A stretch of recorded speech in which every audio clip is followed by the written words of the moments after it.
Y ya estamos grabando. Entonces, empezamos. Una variable, como dice acá, ¿no? Es una posición de memoria con un nombre asociado, el cual se lo da el programador, ¿ya? ¿Esto qué quiere decir? ¿Ya? Ustedes, cuando tienen su memoria RAM, ¿ya? Si saben algunas partes de la computadora, la RAM es una de las más importantes, ¿ya? ¿Por qué?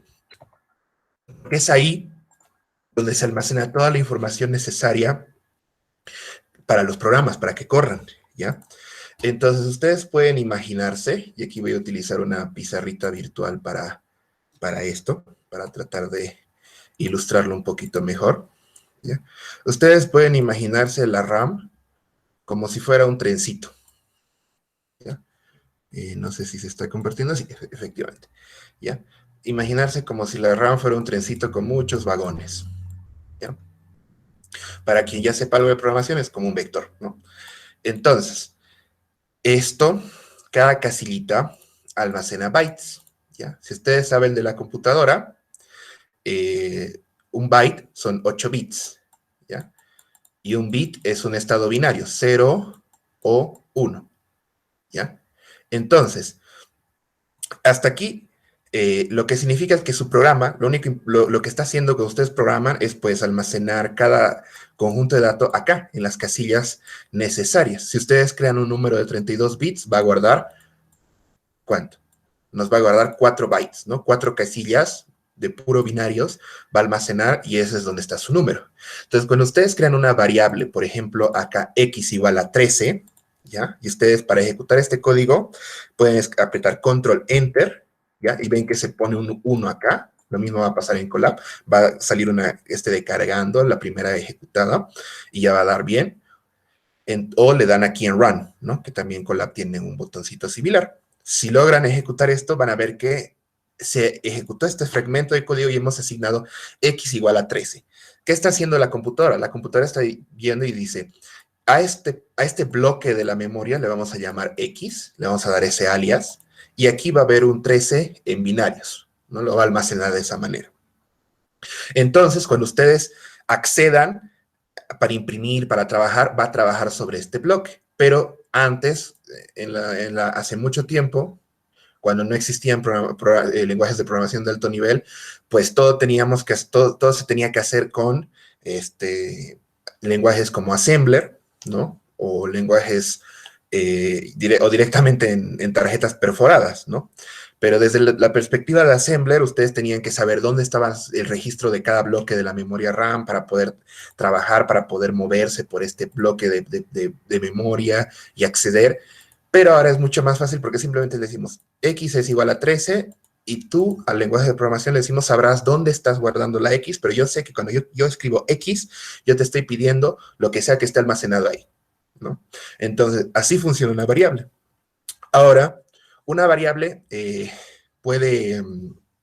existe en un ámbito, ¿ya? Este concepto del ámbito, por ahora lo pueden leer, ¿ya? Está aquí para que lo lean, pero lo vamos a desarrollar en realidad cuando entremos a estructuras condicionales y estructuras repetitivas, porque ahí es donde empieza a ocurrir ese concepto de qué es un ámbito, un scope, y en el concepto de funciones, ¿ya? Porque en un mismo programa pueden existir varias variables con el mismo nombre, pero dependiendo de dónde se creen, pueden existir ahí y eliminarse después y no haber conflicto, ¿ya?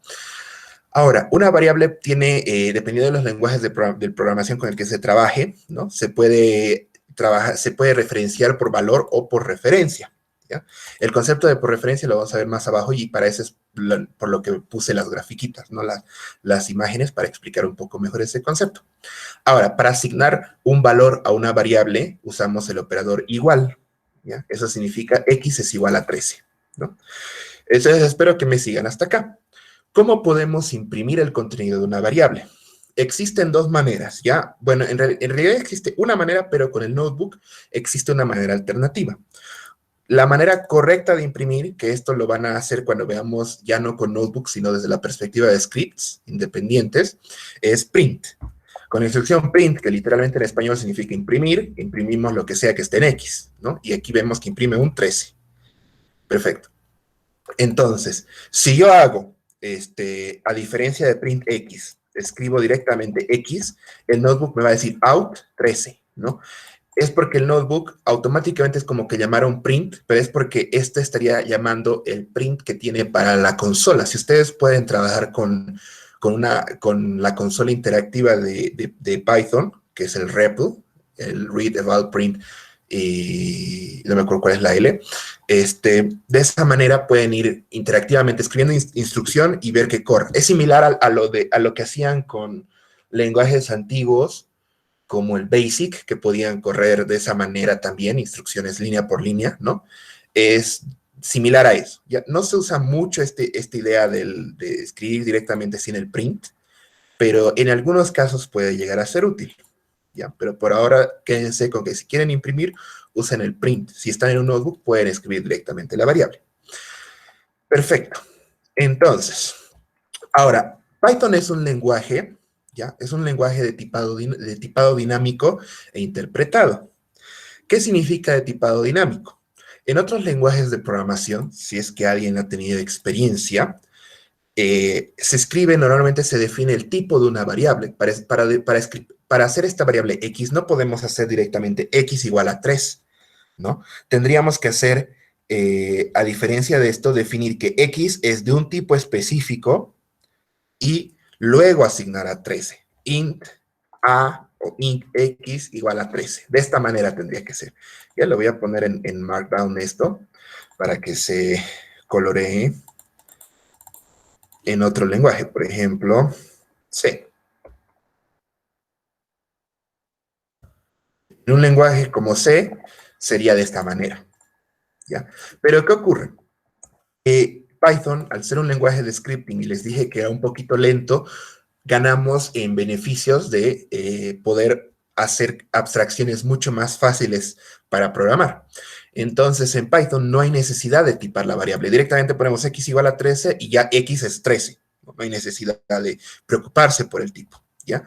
Pero para lograr esta referencia, esta flexibilidad, Python almacena todo por referencia. Quiere decir que si antes yo les dije que si yo definía x igual a 13 y se ponía en la memoria de esta manera, ya no hace eso. Ahora lo que hace Python es decir x igual a 13, ¿no? Perfecto. Entonces, x es esto, ¿no? Pero x está apuntando a otra posición de la memoria, como saltando, y le está diciendo, aquí es donde está lo que sea que vale x. Entonces, cuando yo le digo print x, Python viene y dice, ¿qué hay en x? Está referenciando algo, lo que sea, porque Python puede, la variable x puede ser tanto un entero, como luego puedes asignarle un valor de cadena y no va a generar problemas, pero en otro lenguaje como está estático va a generar problemas. Entonces Python simplemente dice, ya, como aquí, ¿qué hay? X dice que está apuntando acá, ¿no? Entonces aquí está lo que sea que importa, ¿y esto qué es? Es un 13. De esa manera Python representa la memoria. Ahora, si nosotros cambiáramos el valor de 13 por 42, ya no se almacena en la misma posición de memoria. Acá hay un error de escritura en la gráfica, esto debe ser un 40. No, sí, está bien, no hay problema. Entonces, si nosotros cambiamos por 42, lo que estaría haciendo es, aquí está el 13, en otro pedazo de la memoria RAM está el 42. Y lo único que hace Python es decir, ya no quiero el 13, ahora quiero el 42. Pero sigue estando aquí la X, nada más cambia a dónde está referenciando en la memoria, ¿ya? De esa manera pasa esto. Si antes X apuntaba a algún hexadecimal donde está la RAM, donde está el 13, pues ahora del 13 pasa a apuntar al 42, ¿se dan cuenta? Y eso es lo que pasa de manera similar si nosotros realizamos una copia de la variable X, ¿ya? Podemos hacer esto. Antes de cambiar X por 42, podemos hacer una copia de este estilo, ¿ya? Por ejemplo, Y igual a X. ¿Ya? Primero voy a escribir esto, de aquí, X igual a 42. Van a ver que simplemente va a imprimir, pero para ustedes es transparente, no ha pasado nada, no se han dado cuenta que hubo un cambio de X igual a 42, pero en realidad está haciendo esto la computadora. Ahora, volviendo a ejecutar el X igual a 13 para mantener nuestra coherencia del ejemplo, si ustedes hacen copias de una variable, ¿no? O sea, Y igual a X, aquí no queremos que Y valga lo mismo que X, pues entonces no es que X y Y valgan cada una 13, sino que las dos van a apuntar al mismo, digamos que aquí se crea Y, las dos van a apuntar al mismo bloque de memoria, tanto X como Y apuntan a 13. ¿Ya? De esa manera es como trabaja Python las variables. Esta idea es muy importante porque luego cuando veamos el concepto de listas y estructuras mutables, van a ver que todo va a pasarse de esta manera y pueden modificar cosas sin darse cuenta, ¿no? Y ese es un problema que se les puede dar y que no solo pasa en Python, pasa en muchos lenguajes que trabajan de esta manera. Entonces, si yo hago Y igual a X, pues Y también vale 13, ¿no? Y los dos están apuntando a lo mismo, ¿no?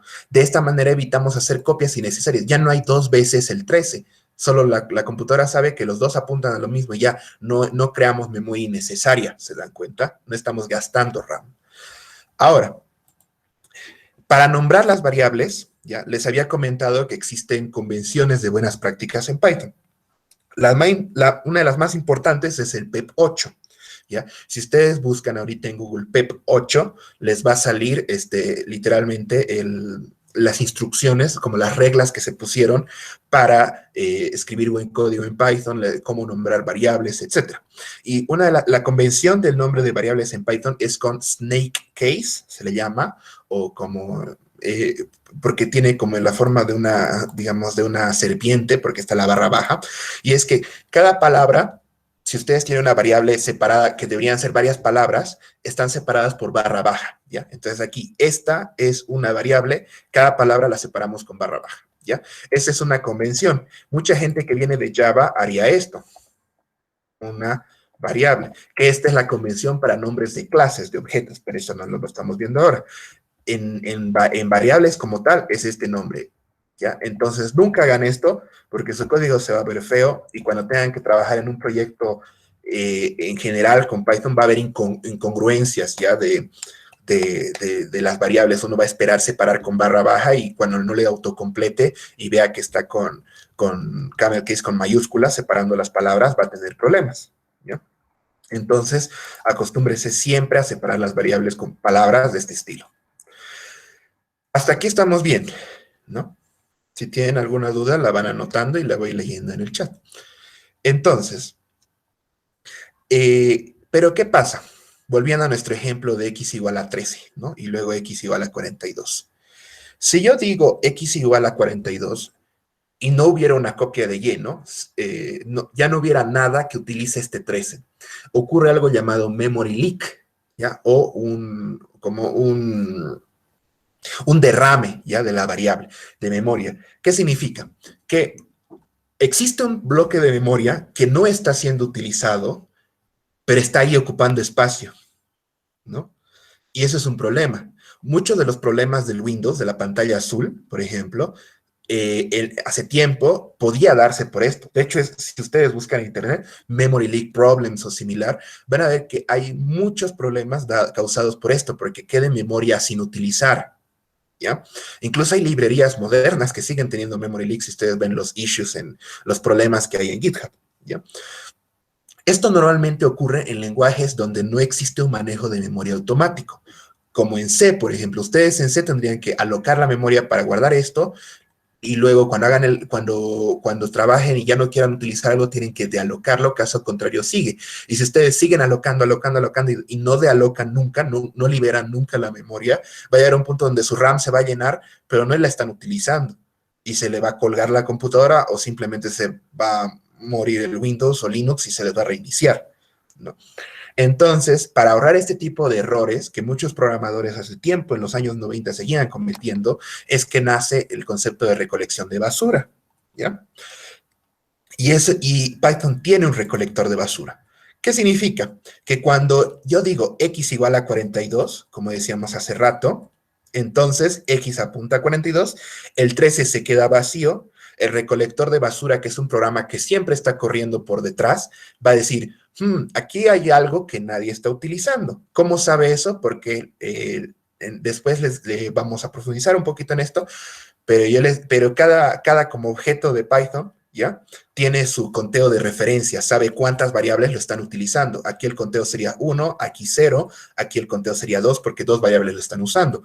Cuando el conteo de referencias es 0, significa que ninguna variable lo está utilizando, el recolector sale a trabajar y dice, aquí hay memoria no utilizada. Entonces, ubica dónde está el bloque de memoria y lo elimina automáticamente. Por eso nosotros no tenemos que preocuparnos de que ya no estemos usando ese bloque, porque para eso existe el recolector de basura, para ahorrarnos ese problema.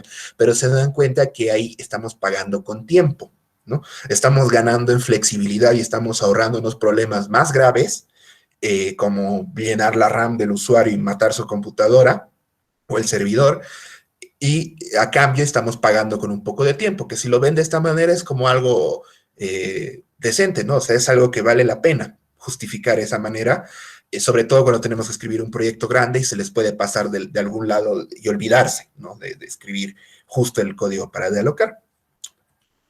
Entonces, hasta aquí sería ya estarían viendo más o menos cómo funcionan las variables, ¿no? Todo esto lo hace por detrás a lo que es simplemente x igual a 13 y luego x igual a 42, ¿no? Todo funciona así por detrás, ¿no? Pero, es por eso que, como les digo, seguimos pagando con tiempo. Ahora, los tipos de datos, ¿no? Existen distintos tipos de datos, ya primitivos. Los primitivos son la base, ya lo más básico que puede tener un lenguaje. Entonces, entre los primitivos más importantes estarían el int, ¿no? El entero, float, un número flotante, o sea, un número decimal, una cadena, str, ya para almacenar texto, bool, que es el tipo de dato lógico, verdad o falso, y un tipo especial para Python que es importante, que es el none, ya que es el equivalente al null en otro lenguaje, que es como la nada, el vacío.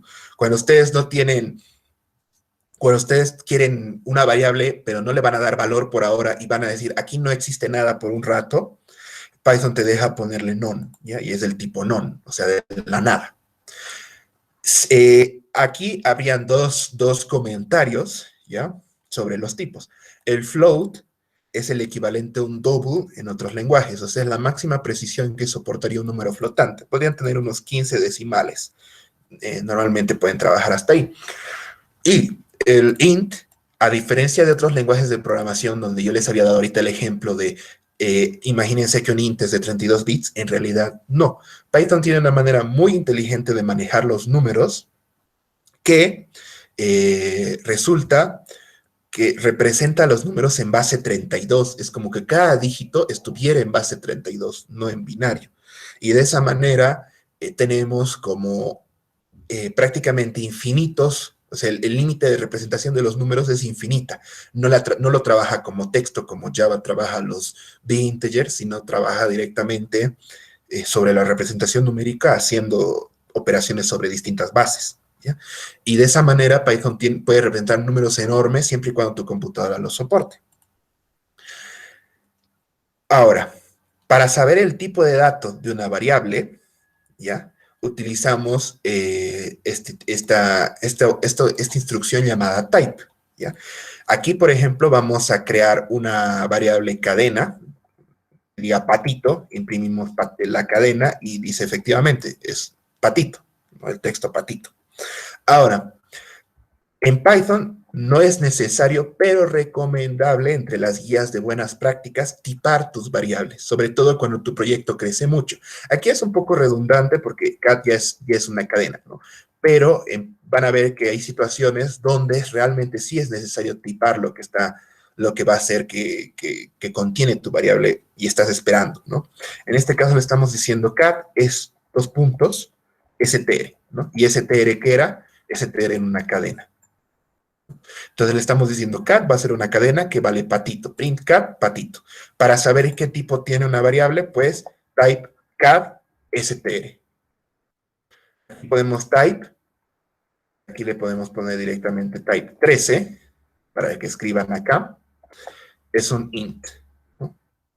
Type 13.0, en el momento en que le pongo punto 0, se vuelve un flotante, porque Python ya sabe que el 13 ahora tiene que representarlo como un número decimal y la representación cambia totalmente en la memoria. ¿no? Pero para nosotros es lo mismo que poner un punto cero, ¿ya? Entonces, de esta manera, vemos que si yo, obviamente, CAD es una cadena, ¿no? Pero si luego yo pongo CAD igual a 13 también, no hay problema. Python no se va a hacer ningún problema. ¿Por qué? Porque como representa por referencia, si en un momento vale aquí nuestro CAD, en algún momento vale aquí nuestra cadena patito, y luego yo le digo, vas a valer 13 también, pues simplemente corta esta referencia y se viene a referenciar acá, ¿no? Por eso puede hacer esto tan fácilmente. Entonces, podemos empezar a operar sobre estas variables, ¿ya? Con los operadores.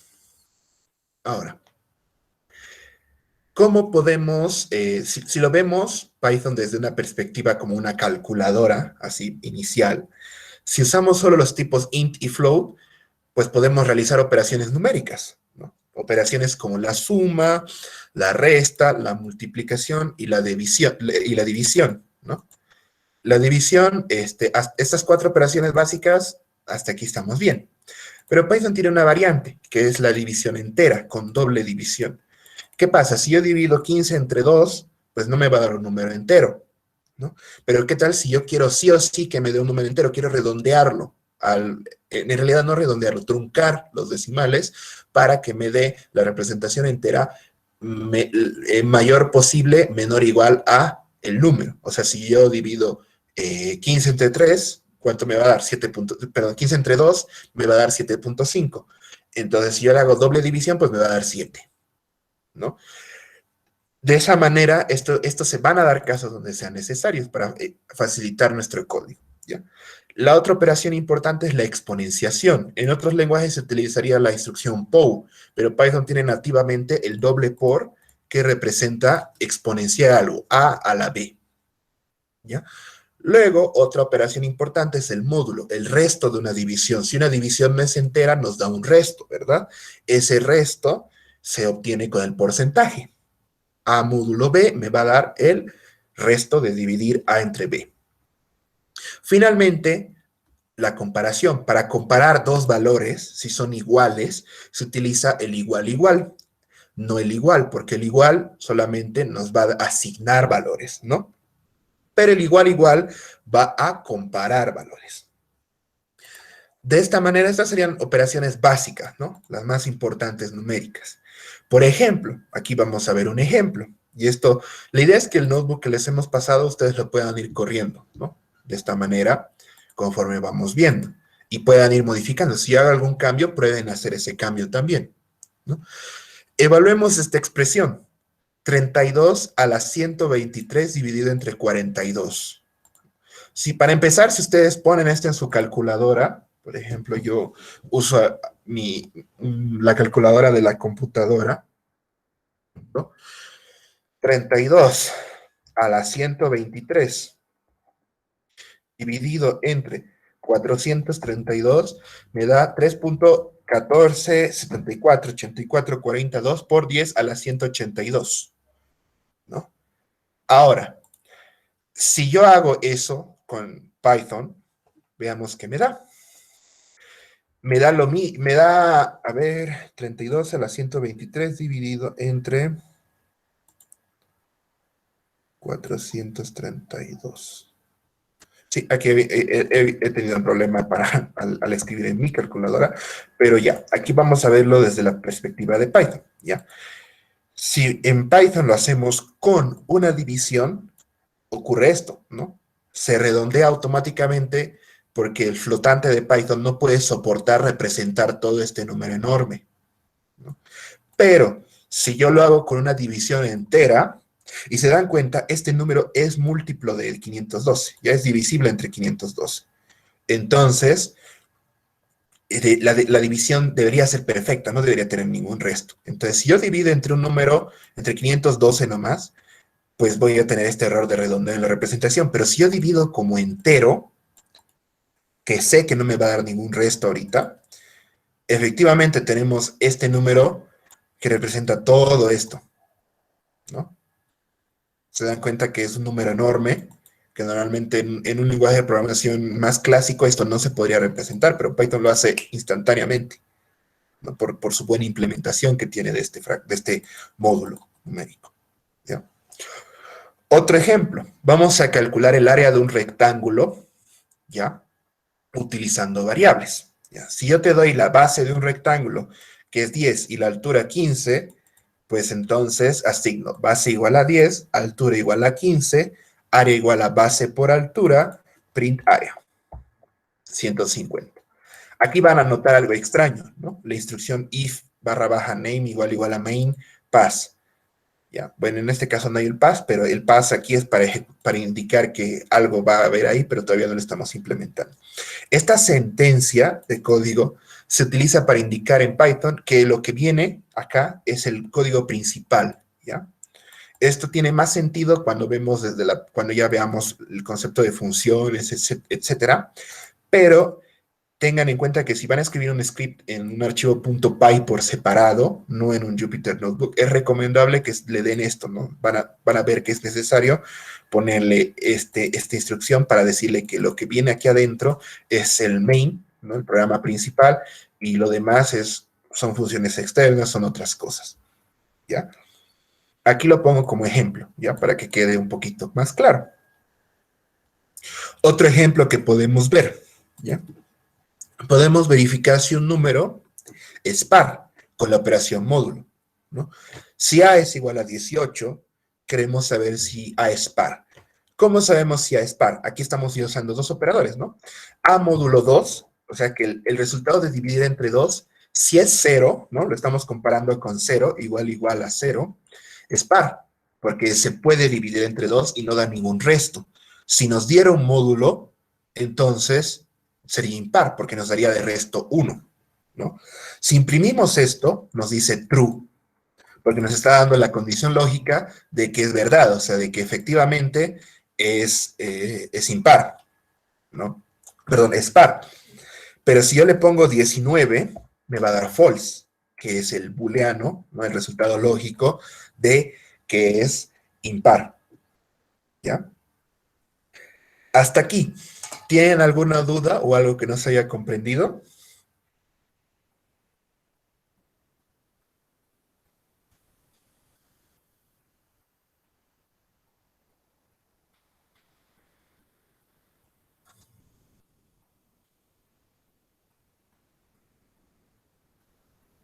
Dicen todo bien. Ya. Igual vayan anotando si es que tienen, porque luego les voy a dar dos ejercicios para que hagan en unos 5 minutitos, a 10 minutitos, y luego los vamos a resolver, ¿no? Pero la idea es que ustedes tengan que ya poner las manos y hacer algo, ¿no? Para poder practicar, porque si no lo ponen en práctica, no van a poder comprender. Ahora, extendiendo el concepto de los operadores clásicos, ¿ya? Los que ya tiene Python nativamente ahí, existen operaciones matemáticas extra que vienen de la librería Math, ¿ya? Esa será de las primeras librerías que vamos a ver, ¿ya? Que ya viene en el lenguaje. La librería Math nos ofrece varias funciones, ¿no? Aquí, por ejemplo, en esta tablita estoy listando algunas. La exponencial, el seno, coseno, logaritmo, base n, la raíz cuadrada, convertir radianes a grados, etcétera, ¿no? Ahora, por si acaso, aquí hay una nota, ¿no? Que las funciones trigonométricas esperan que el ángulo esté en radianes, por tanto es necesario convertir esto, ¿no? Si queremos trabajar ya. Ahora, podemos utilizar, para poder usar las funciones, ¿no? de math, tenemos que usar la instrucción import, ¿ya? De la siguiente manera. From math, import, y aquí pongo un asterisco. ¿Ya? Vamos a ver variantes de esta idea de este sintaxis de cómo se importa, ¿ya? Pero por ahora, si yo pusiera from math import exp, estaría importando la exponenciación, ¿no? E a la x. Si yo pusiera separado por comas todas estas, importaría solo estas operaciones, ¿ya? Ahora, si yo importo de math con un asterisco, me importa automáticamente todas las funciones matemáticas que tiene math. Y ya no hay necesidad de escribir math punto y el nombre de la función. Automáticamente me las importa. ¿Ya? Por ejemplo, aquí veamos un ejemplo sencillo. Calculemos la suma del seno y el coseno, ¿no?, al cuadrado. Bueno, esto debería ser al cuadrado. Y esto debería darme 1. Aquí voy a corregir si se dan cuenta. Es un pequeño error de typo. Con x igual a 30 me da 1, ¿no? Efectivamente, estamos utilizando las funciones seno, sin y degrees, ¿no? Hasta aquí vemos que es simplemente llamar las funciones como tal, ¿no? Vamos a poner un ejemplo extra. Raíz cuadrada de 2. 1.41, 42, etc., ¿no? Entonces, es simplemente llamar las funciones una vez la tenemos importada, ¿no?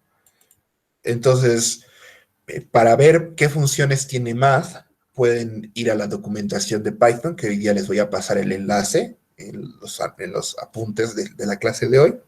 Y ahí voy a ponerles el link donde pueden ver todas las funciones que tiene disponible math. Por ejemplo, en Python 3.8, que es la última versión estable hasta ahora, ya han agregado la opción de la distancia euclidiana, por ejemplo, ¿no? Que en Python 3.7 no está. Entonces, para asignar múltiples variables, ¿ya? Una vez sabemos ya cómo utilizar operaciones, cómo asignar, cómo, cómo, y cómo utilizar las operaciones matemáticas extendidas de la librería Math, les voy a explicar cómo asignar variables múltiples, ¿ya? Luego de esto vamos a ver cómo imprimir y finalmente vamos a ver los ejercicios, ¿ya? Entonces, para asignar múltiples variables se utiliza este concepto de unpacking, ¿ya? Que es muy, muy útil y lo vamos a ver ahorita con un ejemplo, ¿ya? Si queremos asignar la variable a igual a 10 y b igual a 15, podemos asignarlo en una línea de esta manera, con algo que le llaman en Python pattern matching o macheo de patrones o encaje de patrones, ¿no? ¿Qué quiere decir? Que a es igual a 10 y b es igual a 15.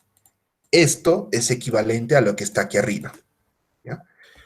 Desde una perspectiva, diríamos, esto se ve como trivial, ¿no? Esto es simplemente reescribirlo de arriba en una línea, pero tiene un extra, ya tiene un beneficio el unpacking, que podemos hacer intercambios de variables de manera mucho más corta y sin crear una variable intermedia. Por ejemplo, esto se va a entender mejor con este ejemplo. Tenemos una variable a que es igual a hola y b que es igual a Dios. Queremos intercambiar los valores para que a sea igual a Dios y b sea igual a hola, ¿no? Queremos intercambiarlas. ¿Cómo podemos hacerlo esto?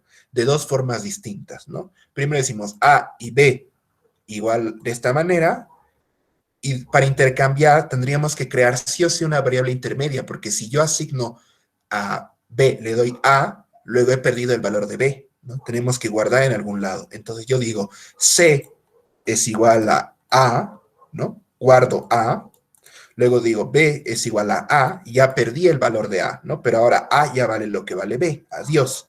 Y luego b es igual a c, estoy restaurando el valor de b, ¿no? De esa manera logro invertirlo, ¿ya? Pero para no hacer esto, podemos utilizar este concepto del unpacking o asignación múltiple de esta manera. b, a igual a, b. Y automáticamente Python va a hacer todo este intercambio, ¿ya? Ya no tendríamos que crear la variable c innecesariamente.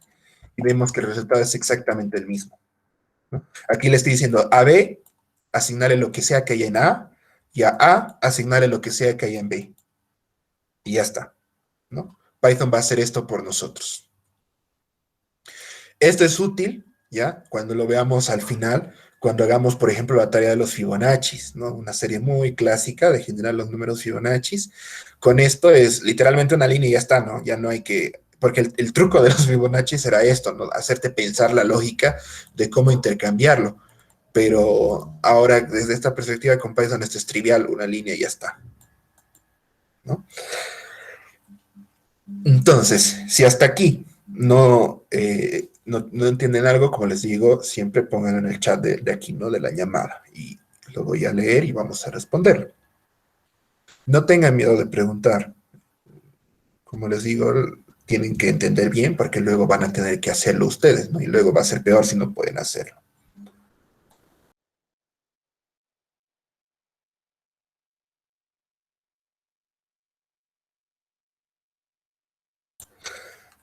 Formateo de la salida de nuestros datos, ¿ya? ¿Cómo vamos a mostrar? Aquí ya han visto en el anterior ejemplo, ¿ya? Del unpacking, que yo ponía print A, B. Esto no lo habían visto, ¿no? ¿Cómo es eso de print A, B? Aquí lo vamos a detallar mejor, ¿ya? La instrucción print tiene argumentos extra para darle formato a la salida, como nosotros queremos imprimir, ¿ya?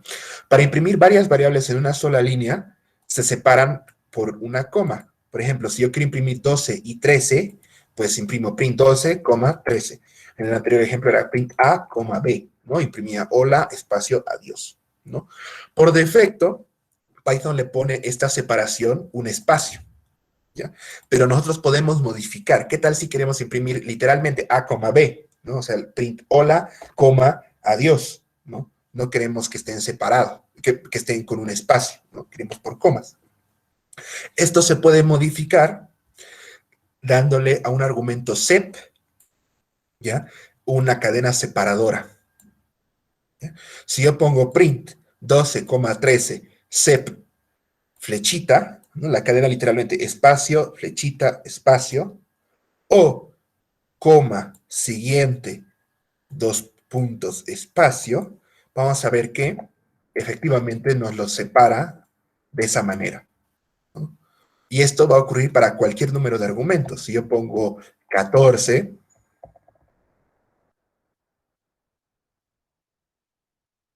así, 14, vemos que efectivamente todo lo separa con ese separador, ¿no?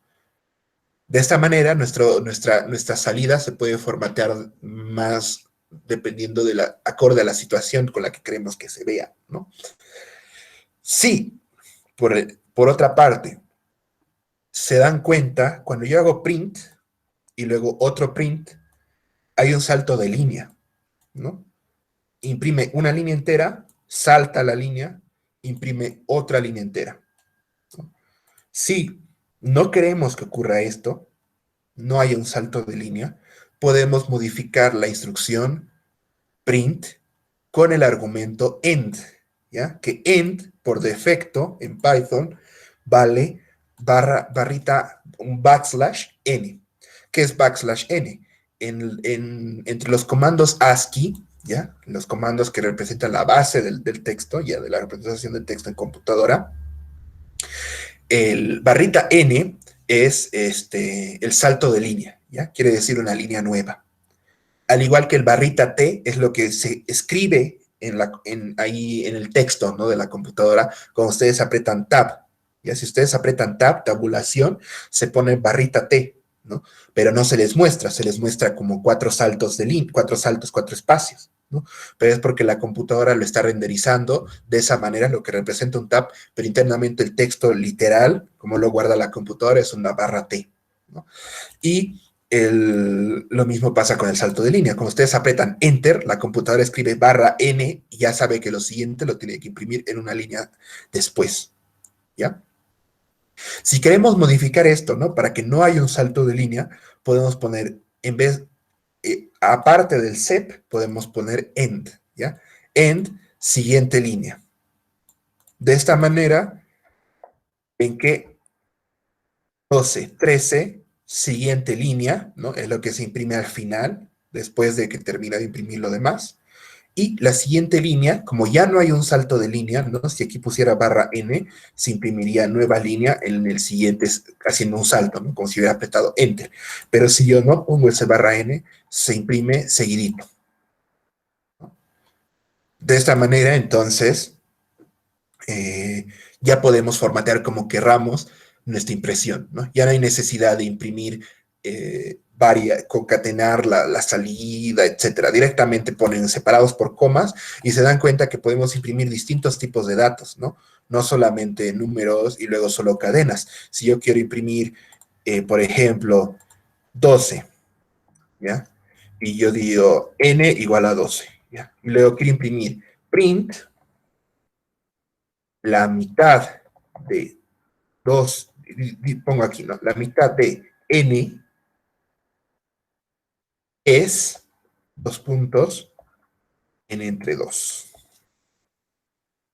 Y ven que me imprime la mitad de espacio n espacio es, dos puntos, espacio, n entre 2. ¿Se dan cuenta? De esa manera estamos formateando nuestra salida. Mucho más fácil, ¿no? Entonces, hasta aquí serían los temas a abarcar por la clase de hoy. Ahora vamos a ver ejercicios para poner en práctica si se entendió o no se entendió. Entonces, antes de ver ejercicios, ¿tienen alguna duda más?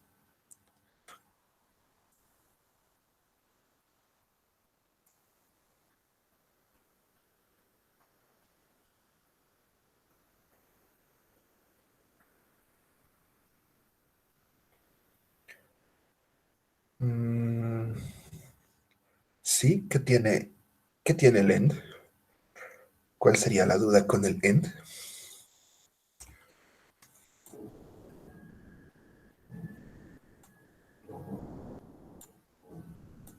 Ah, ya, un ejemplo con el end. Bueno, aquí tendríamos un ejemplo con el end, pero otro ejemplo sería donde quisiéramos, por ejemplo, que hubieran doble salto de línea, ¿ya? No queremos, por alguna razón, por formatear nuestra salida, ¿ya? Que ponga, podríamos verlo, a ver, ya. Querríamos que ocurra esto, ¿ya? Que nuestra salida sea de este tipo. 12 igual a salto de línea, salto de línea, 13. Miren, por ejemplo, una aplicación de Lend. Si quisiéramos que imprima lo que sea que yo le ponga, haga el salto de línea, debajo imprima una serie de guiones para separar el texto, y luego le pongo otra cosa que yo quiero imprimir, por ejemplo, abajo, ¿no? Esto tendríamos que hacerlo con múltiples prints, print 12, print una serie de guiones y luego print abajo, ¿no? Pero aquí lo podemos hacer directamente con dos prints, modificando el end para que luego primero haga un salto de línea, imprima un conjunto de guiones y luego haga otro salto de línea. Y de esta manera, todo lo que yo haga con esto, eh,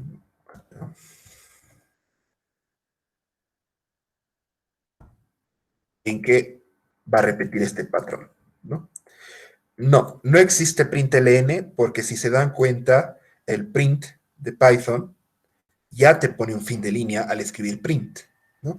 Entonces, para hacer un print ln es literalmente el print, es un equivalente al print ln. Y si no queremos que imprima el fin de línea, pues simplemente decimos print línea, ¿no? Lo que sea que queremos imprimir, y el end le ponemos vacío.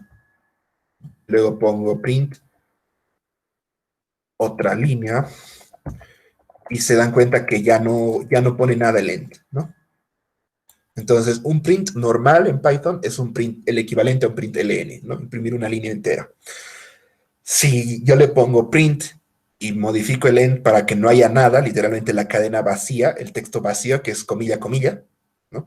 Significa que el end no va a hacer nada, no va a hacer salto de línea y el final queda vacío.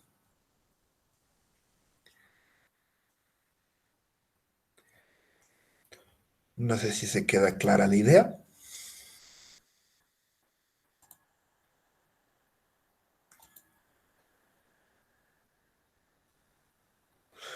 Ya, entonces para avanzar, vamos a ver ejercicios, ¿ya? El primer ejercicio lo voy a Podemos resolver uno de estos dos ejercicios y el otro ejercicio quedaría para ustedes y luego lo podemos resolver, ¿ya? Y luego aparte voy a dejarles dos como tareas, ¿ya? Para que resuelvan. El primer ejercicio, ¿ya? Vamos a calcular la similaridad del coseno, ¿ya? O la similitud del coseno, que es una métrica de distancia muy útil. Por si acaso, al final de este curso, ¿ya? Después de que acaben el proyecto de web scrapping y todo eso, voy a darles un proyecto final para que ustedes hagan, que consiste en hacer un sistema de recomendación de comida, ¿ya? Ese proyecto lo hemos utilizado para un curso pasado también y creo que es una buena introducción para aplicar todo lo que aprende en ordenamiento, utilizar listas, iteraciones, etcétera, ¿ya? Parece muy complicado, pero van a ver que es con lo que van a aprender en este curso van a poder hacer un sistema de recomendación de comidas que yo les voy a dar un plato y me tiene que decir cuáles son los platos más similares a ese plato, ¿ya? Ya sería como su introducción básica, digamos, a un proyectito de Machine Learning bien sencillo. Y en ese proyecto van a necesitar hacer esto, la similaridad del coseno, ¿ya? Obviamente, para ese proyecto la similaridad del coseno va a ser generalizado a n dimensiones, ¿no? Entonces, aquí solo estamos viendo en 2D y ya está. ¿Cómo implementamos? Aquí es bien sencillo, nos dice, te doy esta fórmula, ¿ya? Y quiero saber cuál es la similaridad del coseno entre dos puntos bidimensionales, ¿ya? O sea, la distancia como si fuera la apertura del ángulo, ya del coseno de un ángulo, ¿ya? Esa es la forma de medir una de las distancias en altas dimensionalidades. Y dice, yo te doy de entrada x1 igual a 6, x2 igual a 4, perdón, x1 igual a 6, y1 igual a 4, x2 igual a 19 y y2 igual a 8, ¿no? Y luego dice, esta es la fórmula. Hay que implementar la fórmula tal cual, ¿ya? ¿Cómo implementamos esta fórmula? Decimos x1, y1, x2, y2 igual a 6, 4, 19, 8. Luego, ¿cómo calculamos esto? Primero hay que hacer esta suma, ¿no? x1 por x2 más y1 por y2.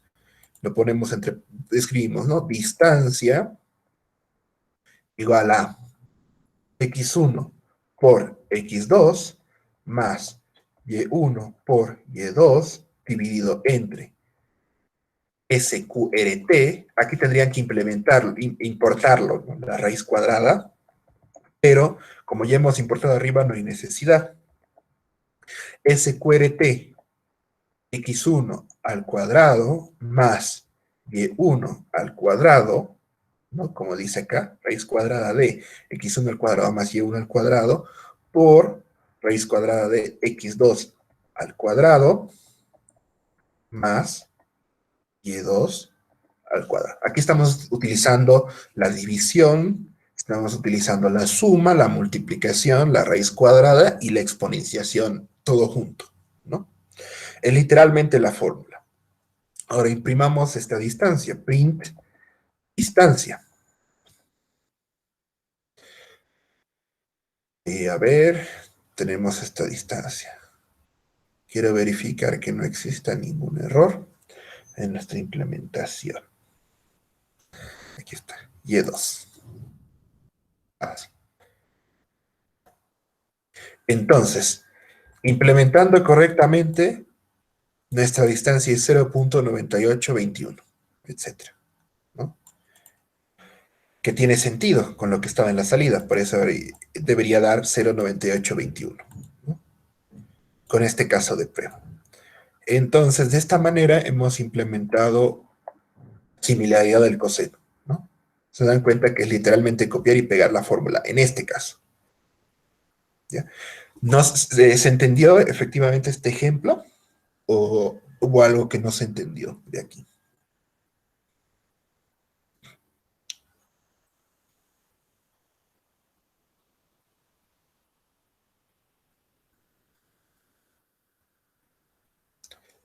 ¿Ya?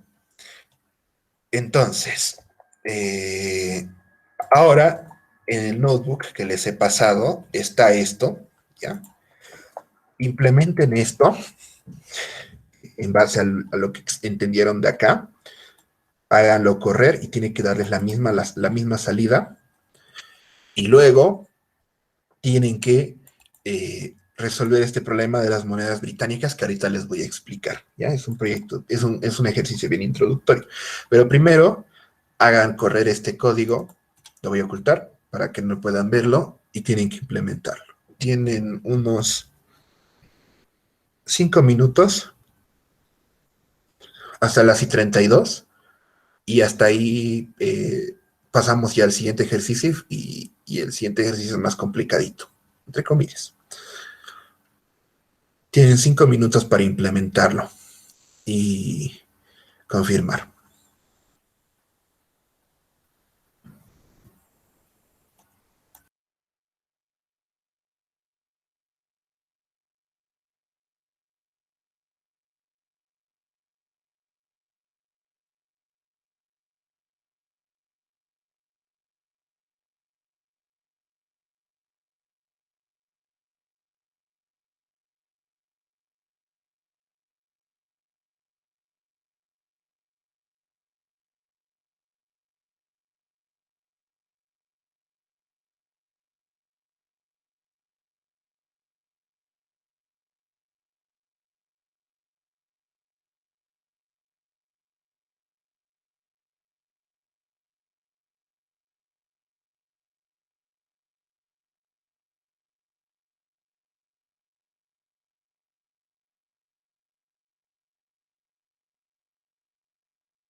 Listo, ya es tiempo. ¿Cómo les fue? ¿Lograron implementarlo?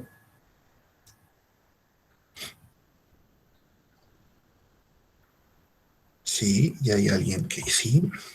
Una consulta, me está apareciendo error en la parte de SQRT, me indica que no está definido. Ah, ya. Sí, eso es porque el código, bueno, si no ejecutaste esta celda de acá, que importaba todas las funciones de math, te va a dar error. Tienes que importar esto. Primero ejecuto eso entonces. Sí, o lo Ah, escribes arriba, digamos, antes de resolver, aquí from math, import todo, o SQRT, y recién te va a dar. tengo que agregar la librería entonces. Perdón. Sí,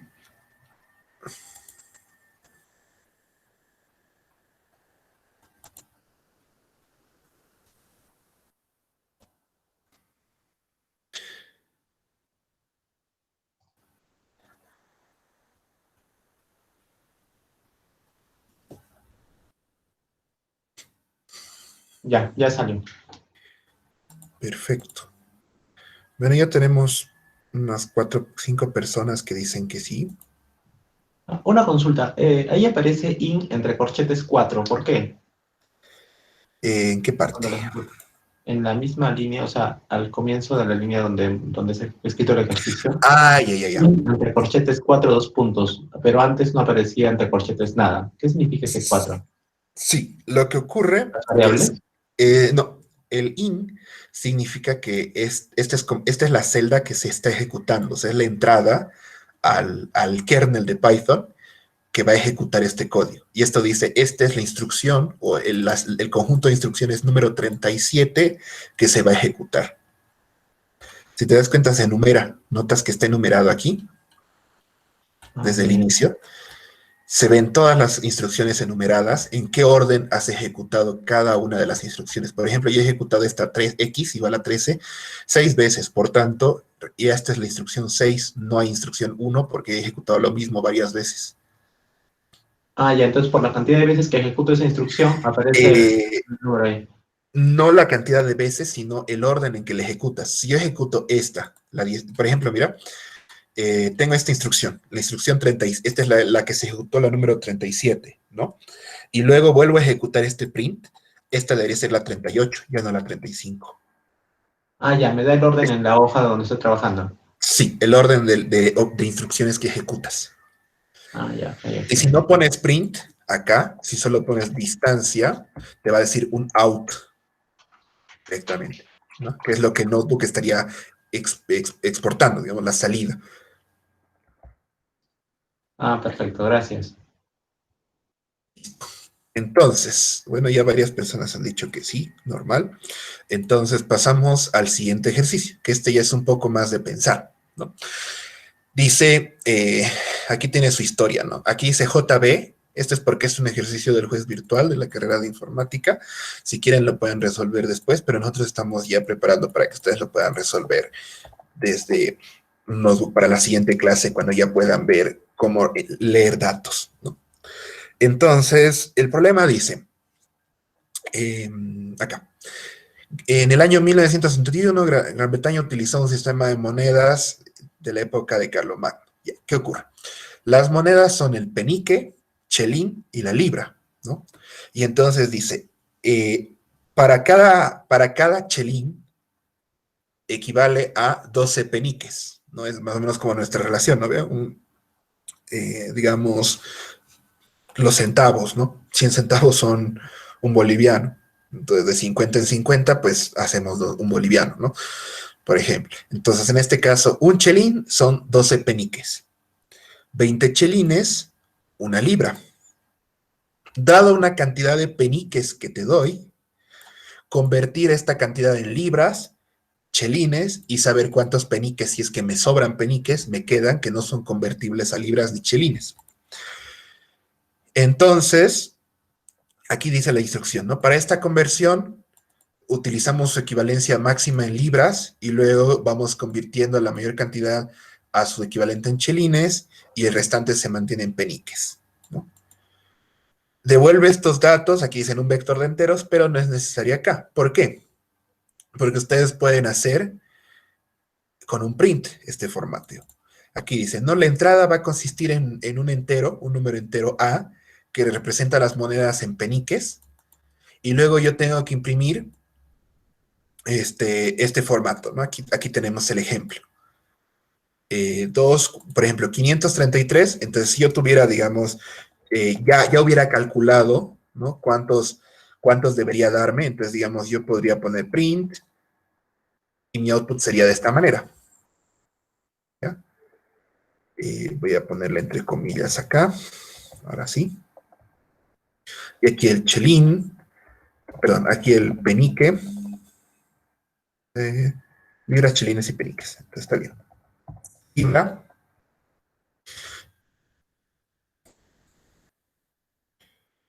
chelines, peniques.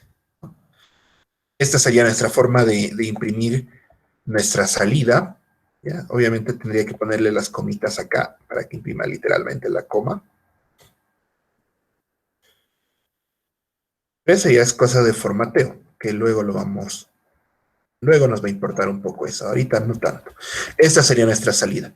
Pero ustedes yo le voy a dar peniques y tienen que decirme libras, chelines y peniques. Con esta salida ya está hecha. Lo importante es que ustedes sepan calcular esto, ¿no? Entonces, para este ejercicio les voy a dar eh, unos 10 minutos, ya hasta las I 48, y luego lo resolvemos. Aquí ya está explicado un poco el razonamiento de lo que podrían hacer, ¿no? Una aproximación de cómo resolver el problema. Pero esto ya es más razonamiento lógico. Tienen que desarrollar su lógica sí o sí, ¿no? Entonces les dejo este ejercicio y resuélvanlo. Voy a estar aquí atento a cualquier consulta.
Y tiempo. Ya ha pasado nuestro tiempo. Antes de preguntarles si ya lo han logrado resolver, una duda que ocurre en este problema, ¿ya? Lo voy a ejemplificar en este caso, ¿ya? Imaginen que ustedes tienen que hacer esto, ¿ya? Tienen una fracción A dividida entre B por C. Tienen esto, ¿ya? Imaginen que tienen A dividido entre B por C, ¿ya?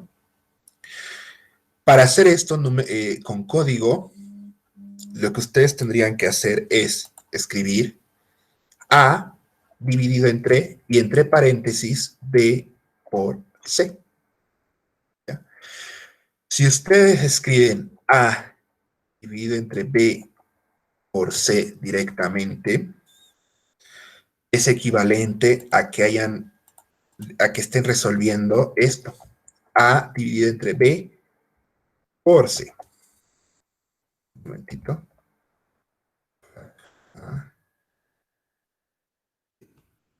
Eso. El C estaría multiplicando a A, ¿se dan cuenta?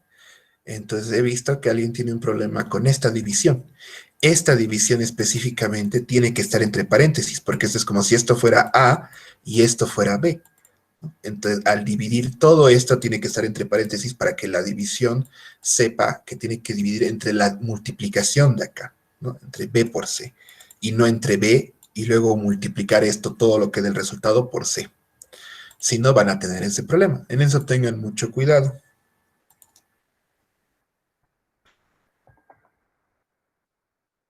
Si alguien tenía este problema, espero que se haya esclarecido mejor.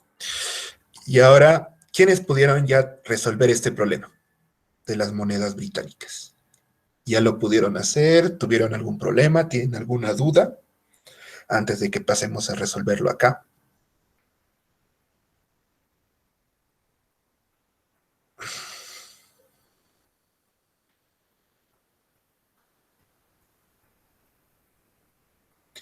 Aquí tenemos a alguien que ya pudo resolverlo, dice. 2, 3, 4, 5, 6. Era por 7.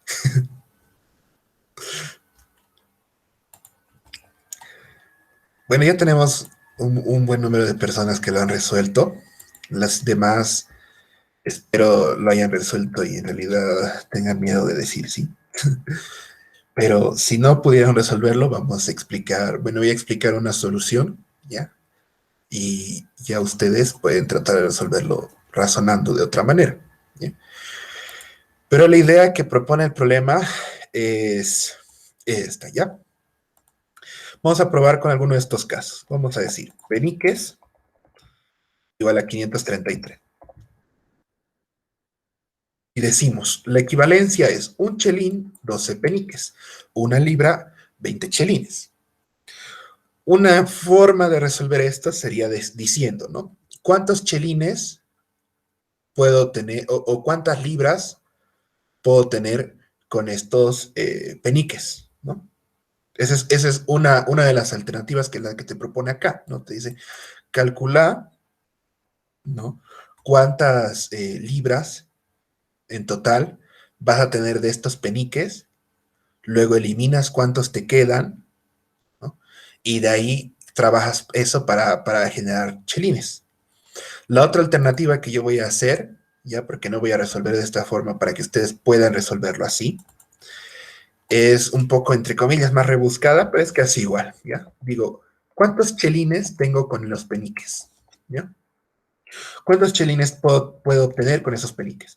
Para convertir peniques a chelines, lo divido entre 12 y lo divido parte entera, no lo divido con decimales, ¿no? Eso me va a dar el número entero de chelines que tengo con peniques. Y luego, resto, ¿no? Digo, los peniques es igual a la cantidad de peniques que ya tenía menos 12, ¿no? La equivalencia por chelines. ¿Se dan cuenta? Es un poco más rebuscado que hacerlo de esta manera, que es más corta que la que te describe, pero como les digo, les voy a dar una versión alternativa para que puedan resolverlo de esa manera luego, ¿no? ¿Qué significa esto? Digo, ¿cuántos chelines saco de todos los peniques que tengo? Van a sobrar peniques. Entonces, 12 por los chelines me van a decir cuántos chelines me quedan, ¿no? Cuántos chelines en peniques a la conversión he logrado convertir, ¿no? Tengo ahora. Y eso lo resto a los peniques totales. Y ahora voy a tener menos peniques disponibles. Esos son los peniques que ya no puedo convertir a chelines. Y se repite la misma operación. Ahora digo libras. ¿Cuántas libras puedo obtener de los chelines que ya tengo? Lo divido entre 20, parte entera.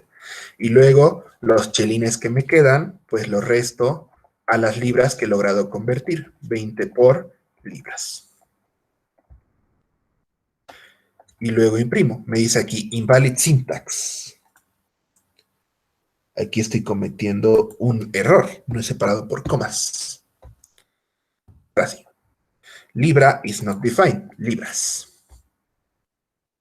Ahora sí. Dice que para 533 tengo, a ver. Aquí, ¿qué es? Ay, perdón. ¿Ven? Miren, un error. Igual le he puesto. Es menos. Ahora sí.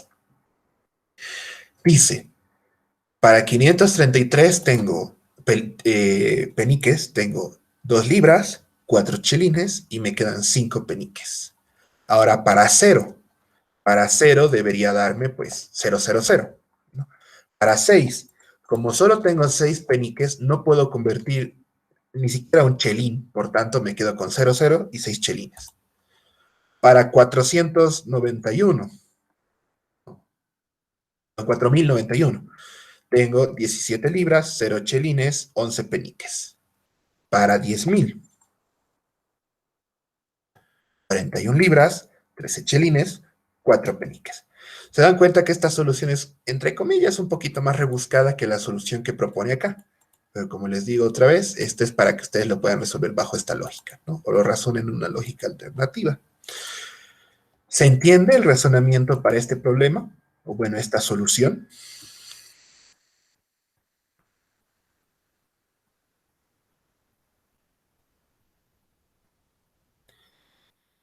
Listo, aquí me dicen que sí.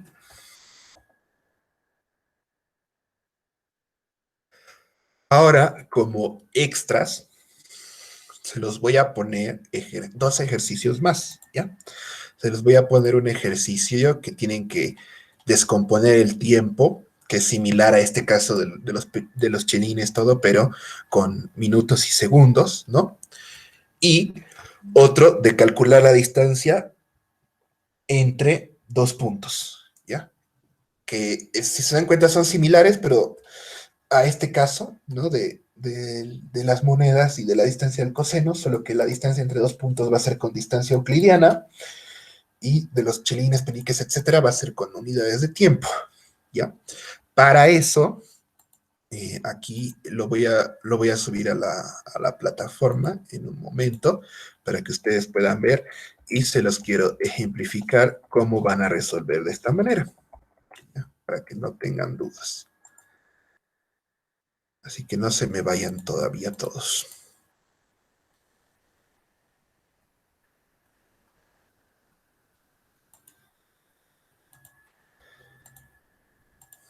Aquí estoy poniendo.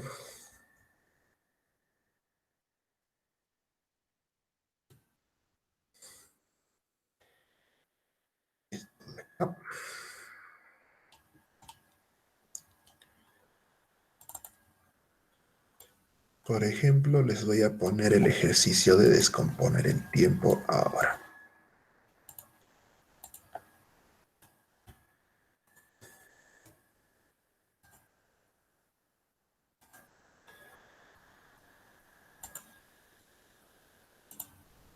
So, codes, CCDLP, Python 101, semana 1, clase 1.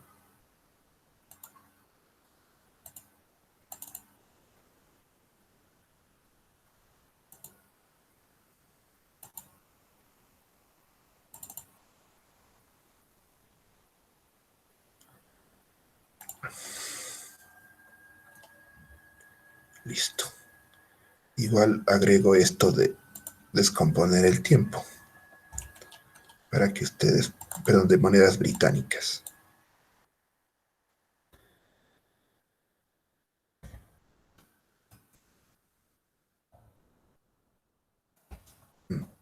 Para que puedan ver como ejemplo cómo resolverlo.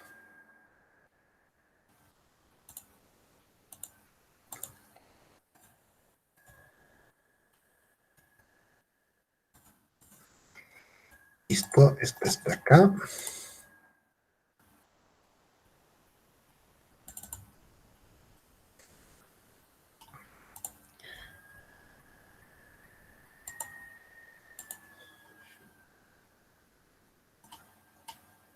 Si esto lo copio y lo pego acá.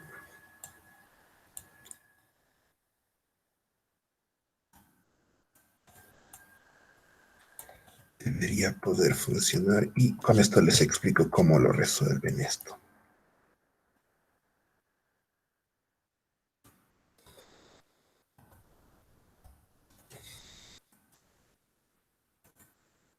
Bien, ahora sí. Entren por favor al link de la plataforma. Ahorita mismo les estoy pasando.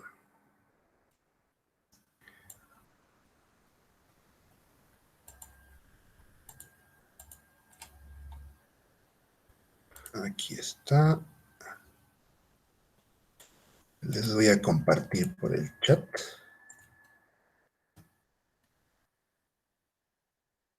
En este link. Y acá. ¿Ya? Me voy a hacer logout. Y ustedes ven que está, bueno, la introducción, ¿no? Lo que les he puesto ayer. Y les he puesto un ejemplo y todavía voy a agregar otro ejemplo, ¿ya? Estas tareas no están evaluadas, ¿ya? Son para que practiquen, ¿ya? Aquí está el ejemplo de las monedas británicas, ¿ya? Pueden darle aquí a que les dé un hint, les diga qué hacer y pueden darle solución y les va a decir la solución. Pero la idea es que ustedes lo resuelvan pensando, ¿no? Aquí pueden probar su solución, si funciona, ¿no?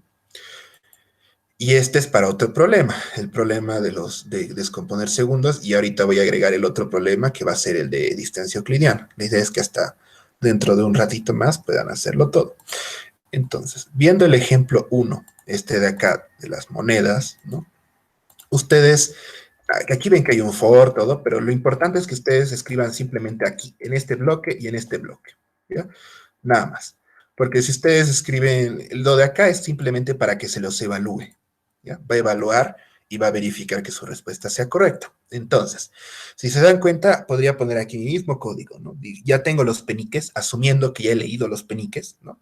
Y simplemente digo, minutos igual a, perdón, este es en el del tiempo, perdón, me estoy confundiendo.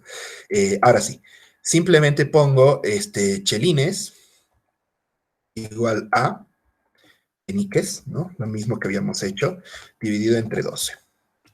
Peniques igual a peniques menos 12 por chelines. Listo. Ahora calculo las libras, ¿no? Libras igual a chelines dividido entre 20.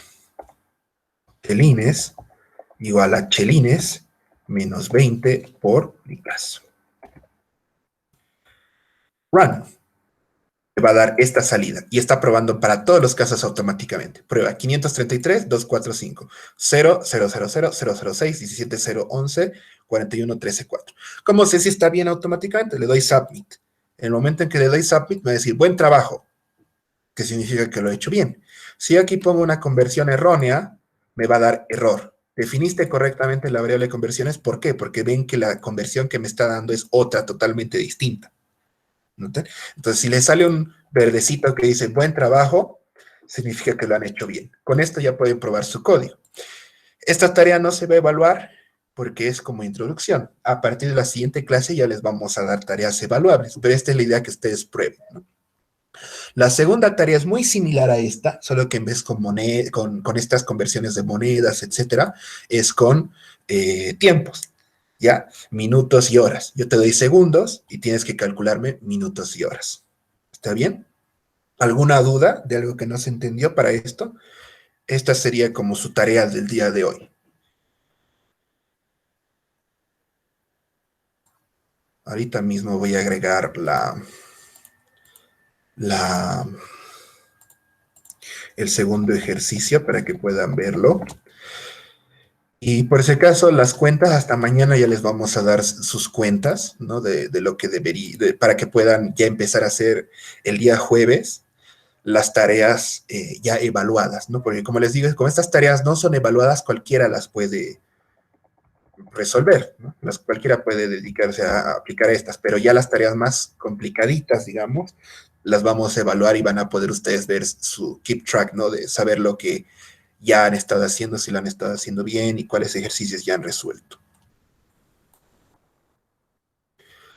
¿Hasta aquí tienen alguna duda o algún problema? Con lo que ya está en la plataforma deberían poder ahorita mismo correr su código que han resuelto para esta tarea y verificar, ¿no? Si efectivamente lo han hecho bien.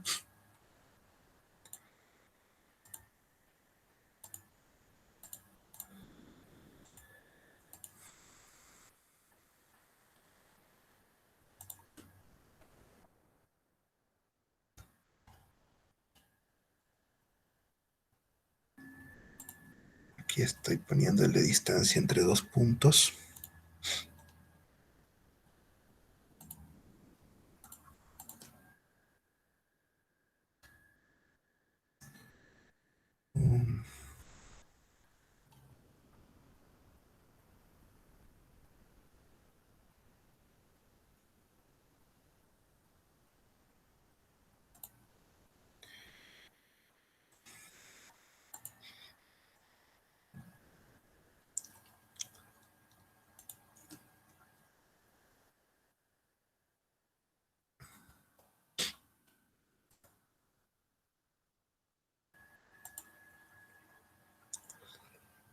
Ya, aquí hay un problema con la fórmula, pero eso luego lo voy a corregir, que no quiere renderizar bien.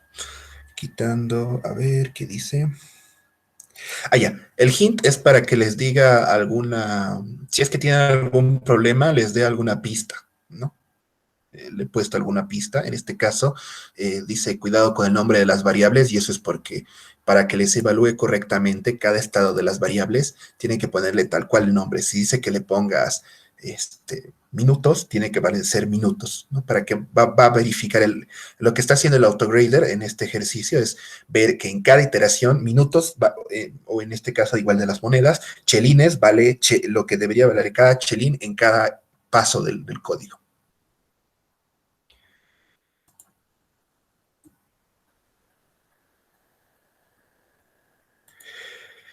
Bueno, entonces eso sería lo que hemos hecho hasta hoy. Voy a detener la grabación.